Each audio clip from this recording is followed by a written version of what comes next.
How to fix TikTok unable to authorize please try again issue. Hi everyone, welcome to the channel. This is Rose from Create Login and Delete. Without any further ado, let's dive right into the video. If you are facing this kind of issue, simply you need to exit from TikTok. Launch Settings app on your device. Scroll down and head towards app. Tap on it and access app management from top. Now you have to search for a TikTok application and open the app info page of TikTok. Tap storage uses and tap clear cache. Also, you can tap clear data and tap delete. This app's data, including files and setting, will be permanently deleted from this device.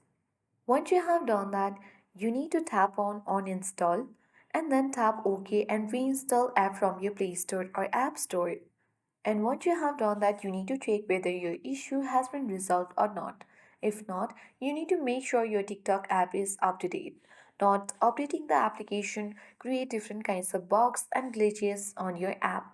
So if there is an update button, select update and update it to the latest version. Once you have done that, you need to make sure that no VPN is connected to your device. And then you need to once restart your device. Hold the power button on your device. Now simply swipe towards restart and restart your device because sometimes simply restarting your device can fix TikTok unable to authorize please try again issues on your device. That's it. I hope this guide was helpful. If it was, then do like, share, comment and don't forget to subscribe. Thank you for watching and see you in the next video.